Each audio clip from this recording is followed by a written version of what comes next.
Hola guys, it's Katie. Welcome back to Steal the Spotlight. Today I have a Look for Less video featuring some of my favorite runway shows from this past fashion month. I thought it would be fun just to take some inspo from the overall aesthetic, theme, and some key elements from the shows and make it my own by using items I already had in my wardrobe or just things that were easily accessible to me at the time. I know it's not going to be for everyone because the looks aren't exactly the most wearable, but hopefully you still enjoy, and if not, just keep your eyes peeled for the wearable trend guide I have coming out in like the next week or two. If you do enjoy though, give it a big thumbs up and let me know in the comments your favorite designers at the moment, and I might be able to feature them next time around. Of course, everything kicked off with New York Fashion Week, and I know it hasn't been as strong the last few seasons, but there were still a few collections I was considering.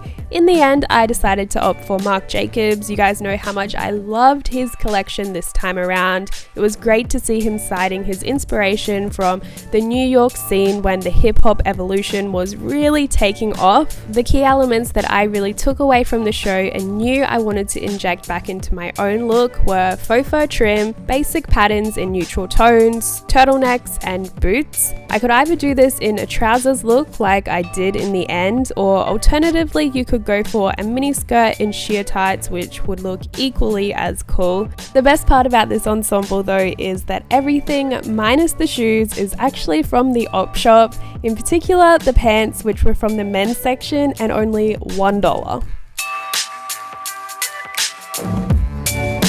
Moving on to London Fashion Week, which is very well known to have a lot of young, up-and-coming creative designers. I went with the brand Le Kilt, which was actually only founded in 2014 and already making a name for themselves. Although there was no runway show for this collection, I was still very drawn to their lookbook.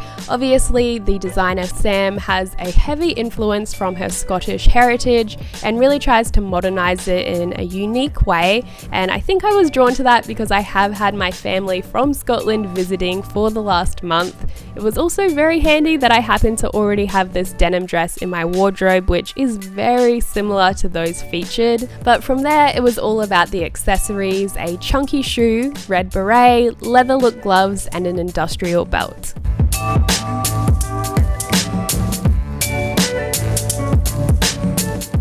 Next up is the fabulous Milan, and there were so many different collections that I wanted to try, and for a while I thought I would do Fendi, but in the end Gucci won out. Of course, it has been everyone's favorite for the past few seasons, and this time around it really felt like a best of collection featuring so many of the key elements that we have already seen, and it is actually really easy to recreate a Gucci look.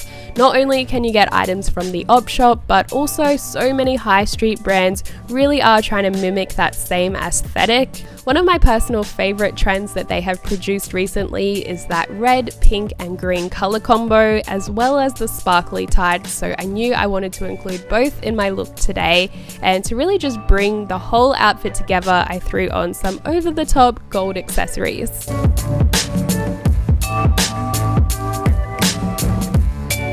Time to finish things up at Paris Fashion Week, which was kind of hit and miss for me this time around, but one collection I did love was Miu Miu's, and I wanted to put my own twist on things, just using some of those key elements we saw. There was a heavy 60s influence, there were tinted sunglasses, fuzzy coats, and very retro prints. Obviously, this collection is very extravagant, so it was a nice challenge for me. I knew that I wanted to base my outfit around either a faux fur coat or a retro print of some sort, and when I found this vintage skirt on Etsy, I knew I was on to a winner. I didn't want to completely miss out on that faux fur trend though, so I used this coat that I already had in my wardrobe. It is more of a muted tone than you saw on the runway, but I think it does actually complement the look quite well. Thank you guys so much for watching this video. I really hope you enjoyed. If you did, please remember to give it a big thumbs up and let me know in the comments your favorite outfit or your favorite designers that you want to see me feature next time around.